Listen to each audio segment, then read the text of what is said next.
Welcome to the sixth session of the MCAC Book of Revelation study. Today we're going to start with chapter 6, and to be honest, I'm not sure whether we'll get out of chapter 6 or not. What I plan to do in this situation is, and because I like to teach relatively informally, it's not like giving a sermon that has to be done in a certain time. So because of that, I'm going to teach through chapter 6 and then stop the recording, and we'll see how much time that really took. And if it's a reasonable amount if it's enough time, like half an hour or 40 minutes, then we won't go on. If it's a shorter period, a shorter session, then perhaps I'll record a second part to session number 6, and we'll go into the 144,000 that is in chapter 7. But I have a feeling that we're just going to be in Revelation chapter 6 today. We'll see how that develops here and as we go along. But nevertheless, let's try this matter, and let's get into a kind of a review, if you like, not a long one, just a short one, to figure out where we're at. Last session, we talked about Revelation 6 through 16 and the overview, if you like. And what I said about these seals, trumpets, and bowls, this is the whole vision is from Revelation 6 through 16. And what it is a general progression in time, that there's some overlap in the visions, and there's much we cannot fully understand. I gave you in a couple of sessions ago, actually, I guess it was, but I gave you a graphic which, oh dear, now I have to do this on this one and move it over here. This is the graphic I want to show you. The graphic is the combination of the 7 seals, the 7 trumpets, and the 7 bowls, and how they work together.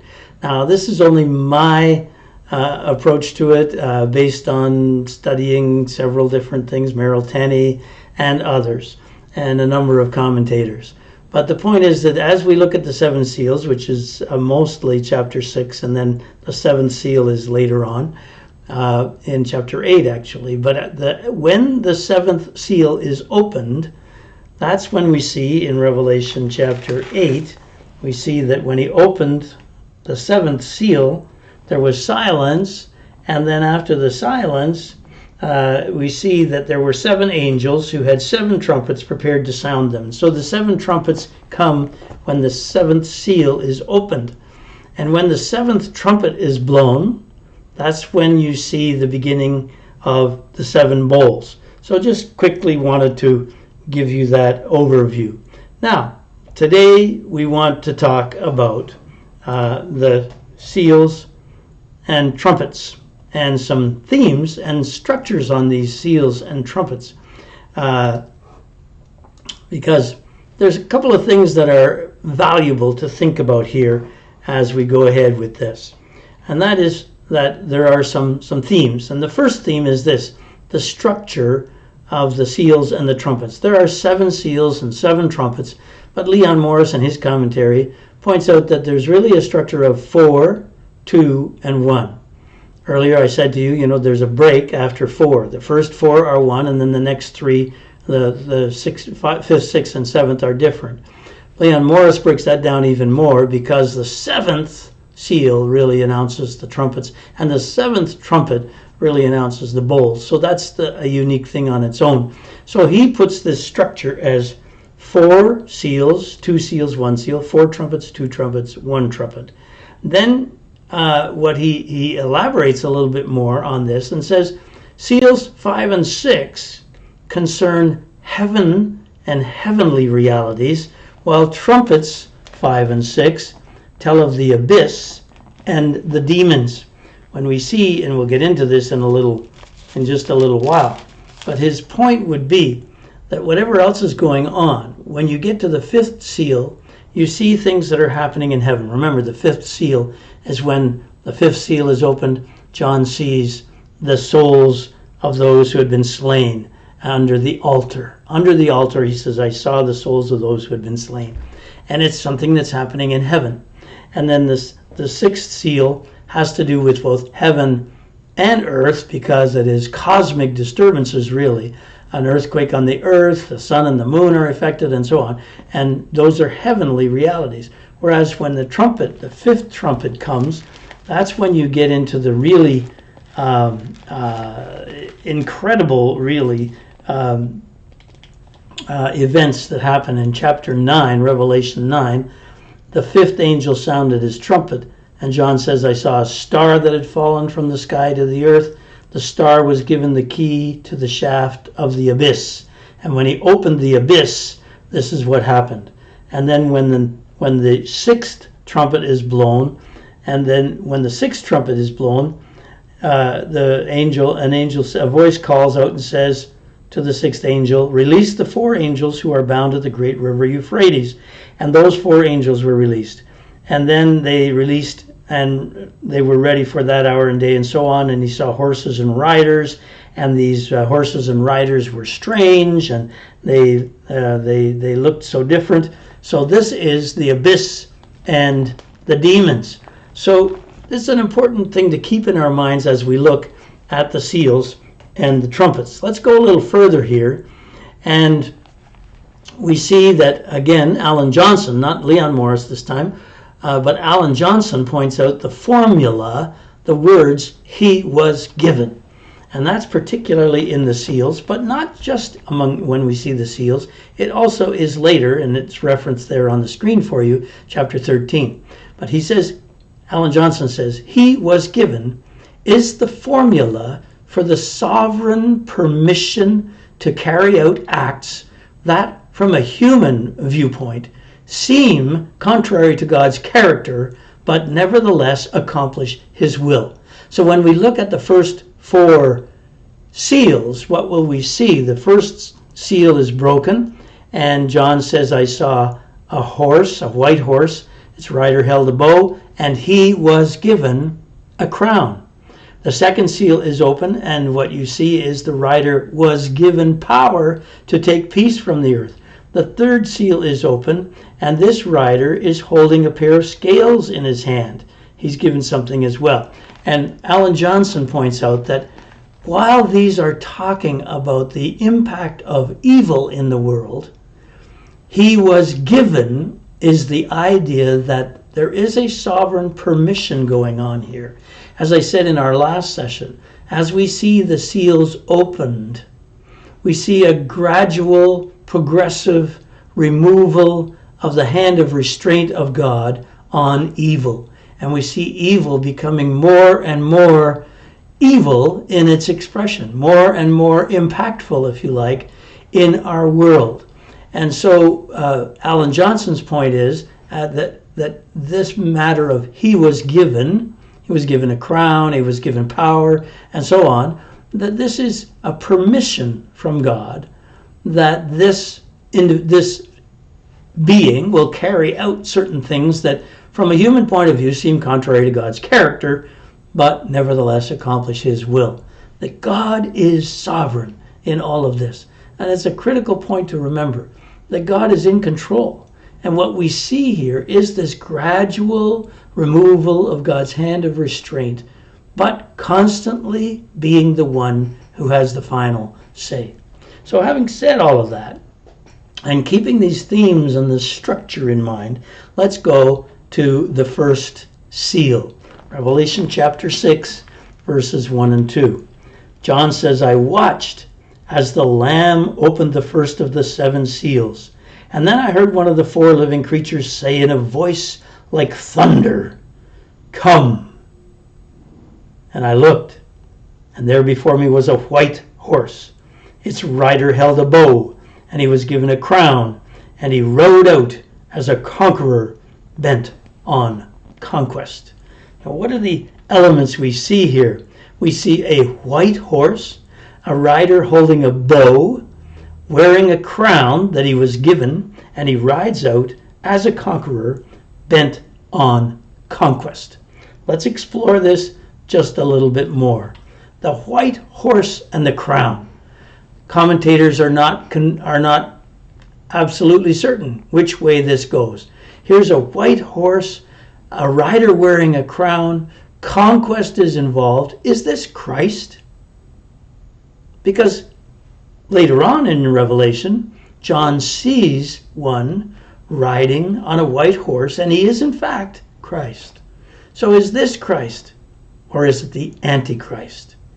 He's riding a white horse, which is a symbol of purity, but is it purity or counterfeit purity?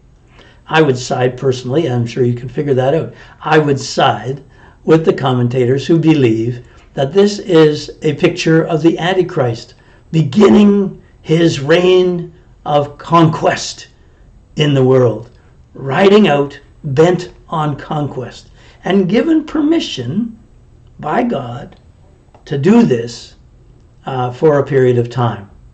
Let's continue.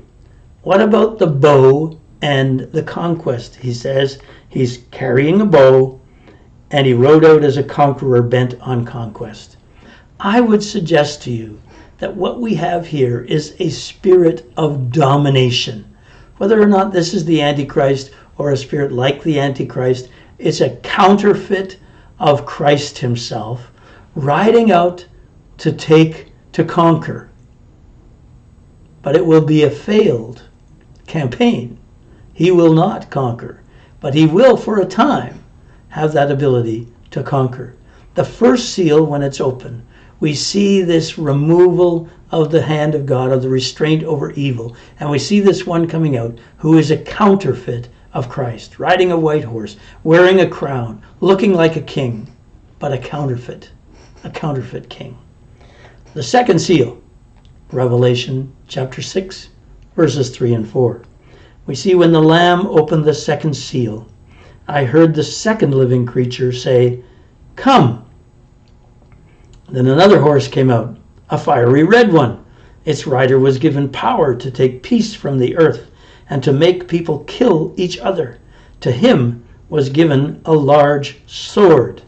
What are the elements we see here? Well, we see a red horse, a large sword, and power to take peace from the earth. I might say in passing, we kind of slid over it, when the first seal is opened, the first living creatures, one of the four living creatures speaks. When the second seal is open, the second living creature speaks. When the third seal is open, the third living creature speaks. And when the fourth seal is open, the fourth living creature speaks. They're the four living creatures who surround the throne of God, whom we saw a couple of sessions ago. And they are the ones that are speaking and giving this permission. So with the second seal, we see the red horse, a large sword, and power to take peace from the earth. Let's delve into this a little bit. The red horse, I believe it's symbolic of bloodshed. Taking peace from the earth involves bloodshed. It involves fighting. It involves war. The large sword is a symbol of what happens when peace is taken away. And he is given, that is given permission by God, power. He's given power to take peace from the earth. Now, the Revelation doesn't say, and John doesn't say, that this rider is the one who used the sword to kill people. No, he said he was given power to take peace from the earth and to make people kill each other. To make people kill each other. So I would say to you that this would suggest that when the second rider comes, it is a spirit of hatred that is expressed. The first one, a spirit of, a spirit of domination. I think we had that. And then let me just back up here. You see that the bow and the conquest is a spirit of domination. And now with the second one, we see it is a spirit of hatred. That these are the effects of evil in the world. The desire to dominate, to control, to have power. The desire, the hatred that comes against others in the world. This is the release of the powers and the essence of evil in the world. As the second seal is broken, God lifts his hand to show the world what really happens when evil has the power that it desires. Well, we come to the third seal. And the third seal, Revelation 6, verses 5 and 6. When the Lamb opened the third seal, I heard the third living creature say, "Come." And I looked, and there before me was a black horse. Its rider was holding a pair of scales in his hand.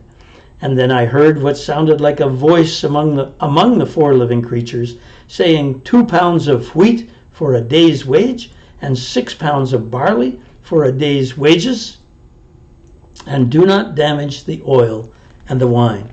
What are the elements we see here with the third seal? Well, we see a black horse, and the rider has a pair of scales, and it's pretty clear that there's scarcity and inflation, the impact of war and of hatred and of fighting and of conquest. So what are the significance here? Well, I would say, as we move along here, I would say that black horse is symbolic of the effects of war and bloodshed.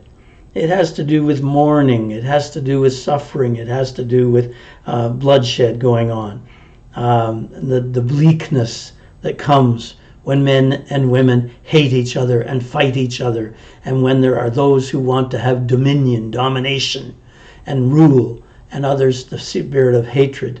The pair of scales has to do with this matter of scarcity and inflation.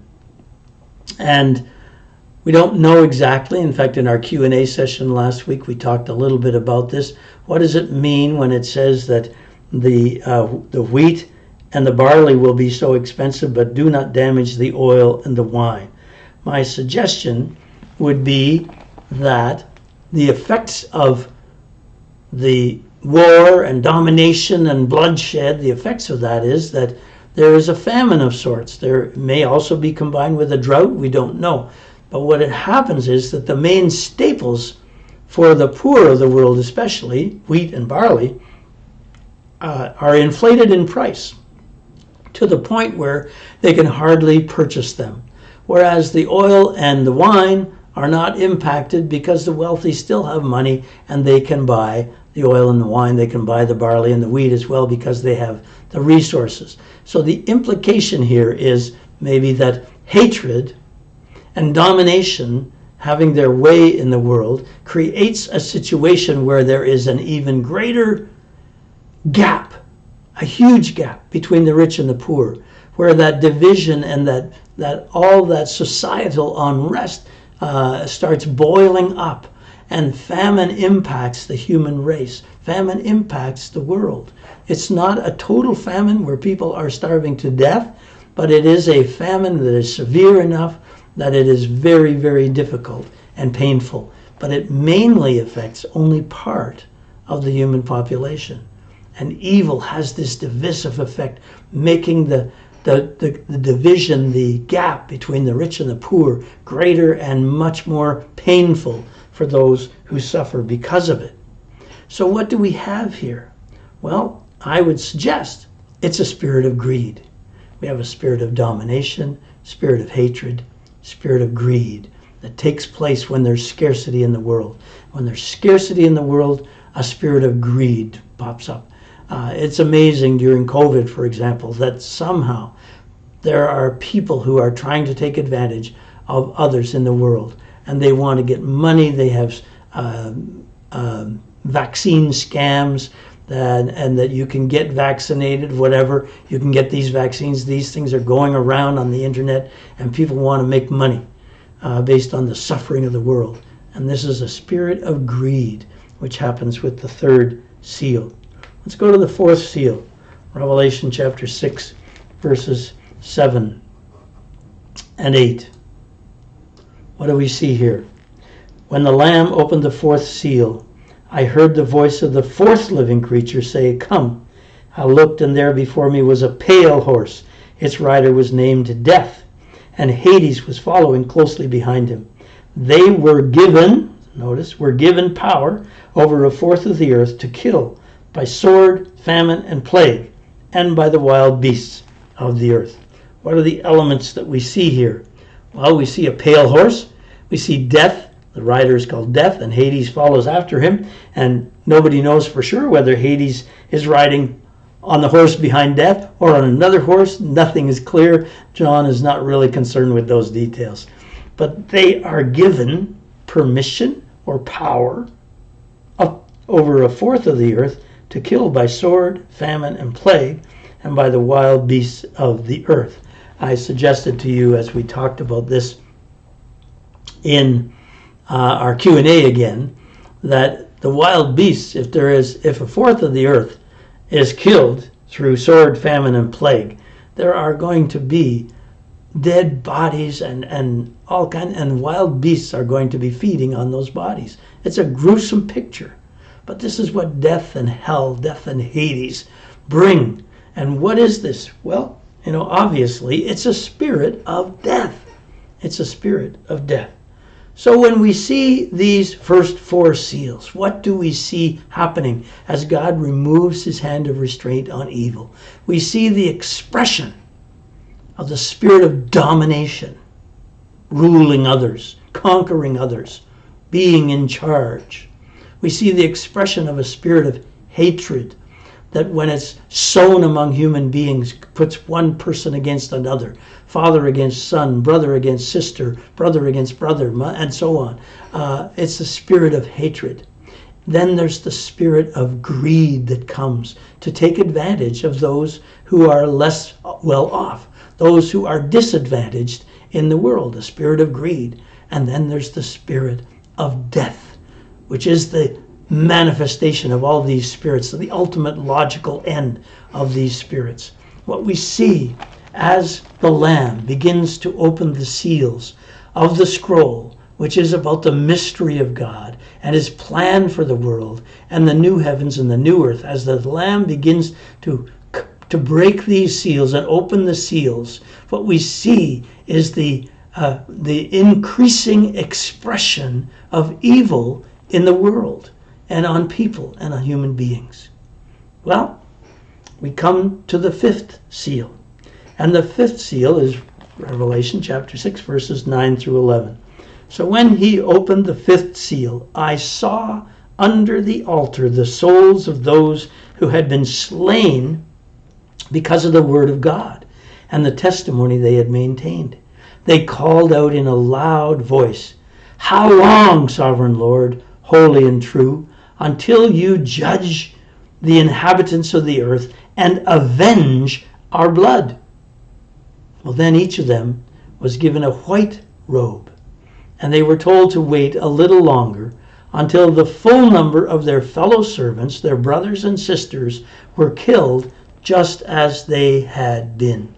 What do we see when the fifth seal is opened? The first thing is we see the souls under the altar. And these are those who had been slain because of the word of God and the testimony they had maintained. They were martyrs, no question about it. And what is this position under the altar?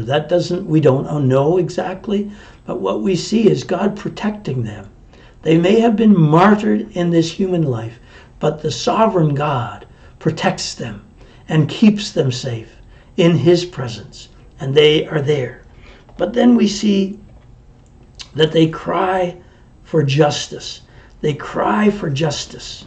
How long, sovereign Lord, holy and true, until you judge the inhabitants of the earth and avenge our blood?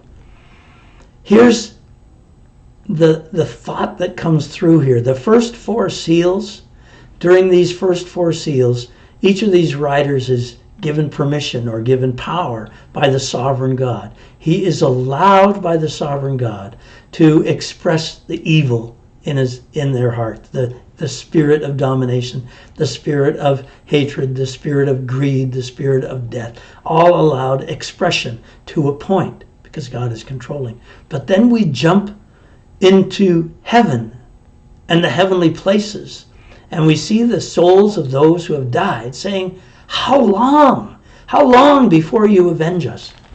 I put Romans 12:19 on the screen because what do we read in Romans 12:19? When Paul writes, he writes these words. He says, "Bless those who persecute you. Bless and do not curse. Rejoice with those who rejoice. Mourn with those who mourn." And he goes on. And then he says, verse 17, "Do not repay anyone evil for evil. Be careful to do what is right in the eyes of everyone. If it is possible, as far as it depends on you, live at peace with everyone.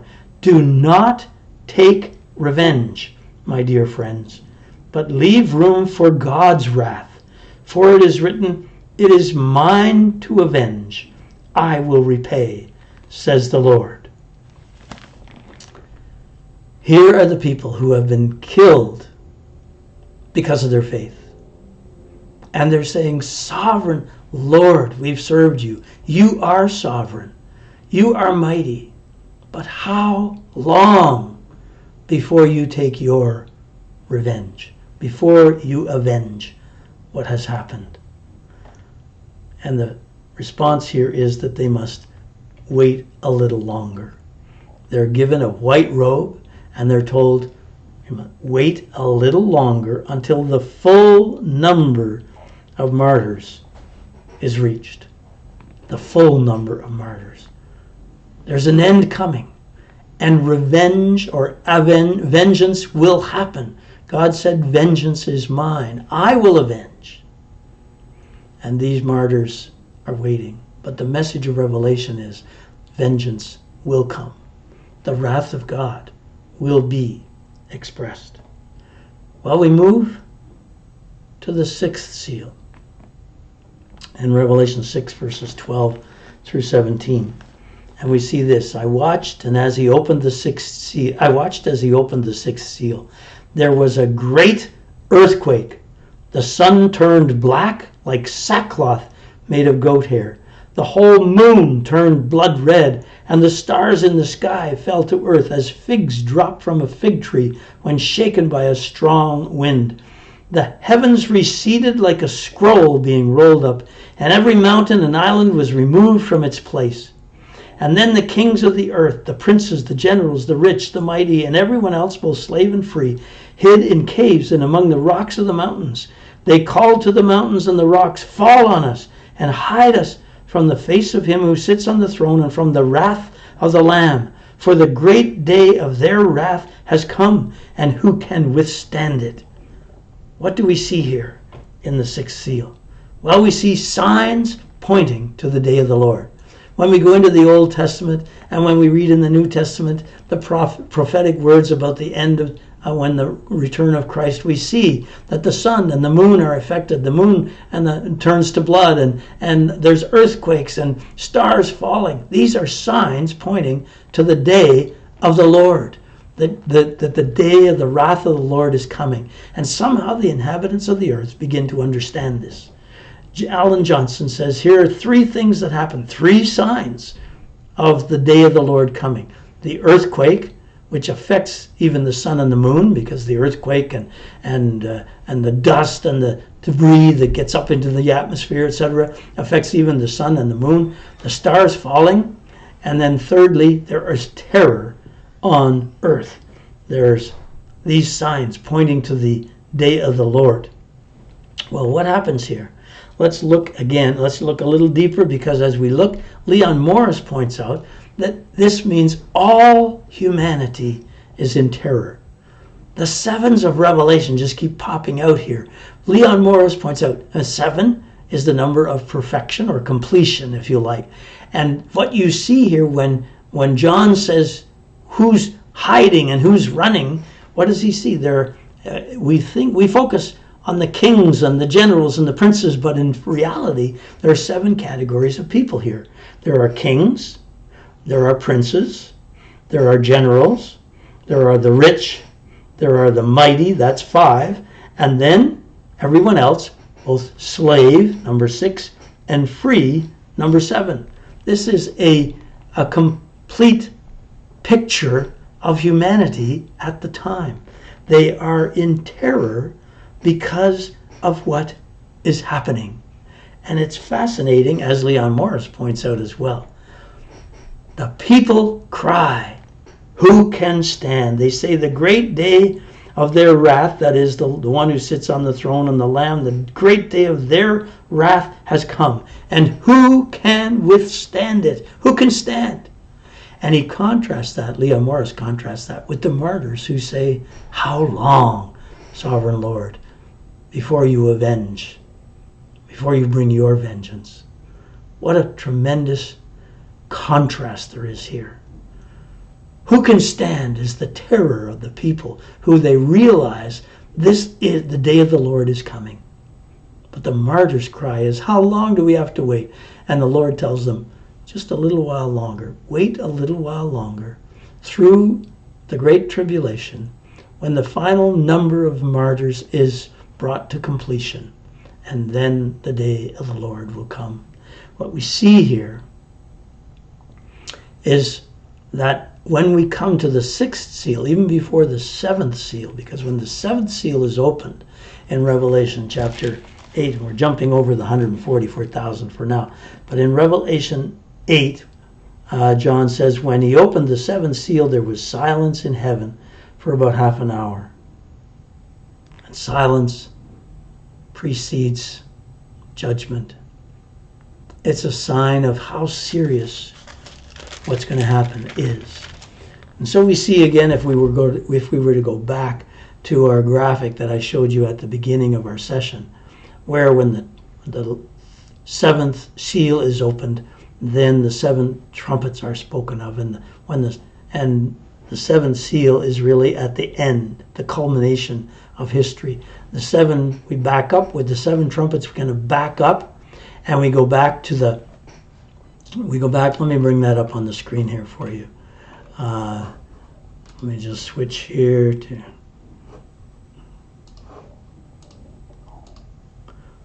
So when the seventh seal is opened, then the seven trumpets sound.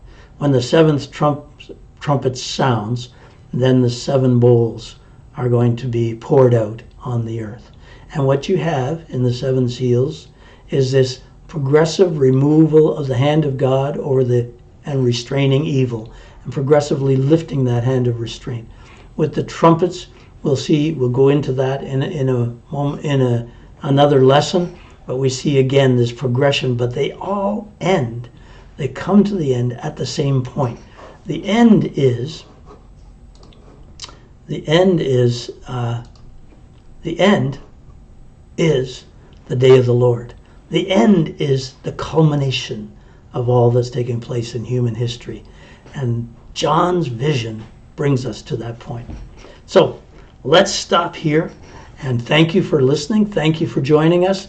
We'll look forward to a Q&A on December 13 at 11 o'clock on this session on Chapter 6. God bless you, and thank you.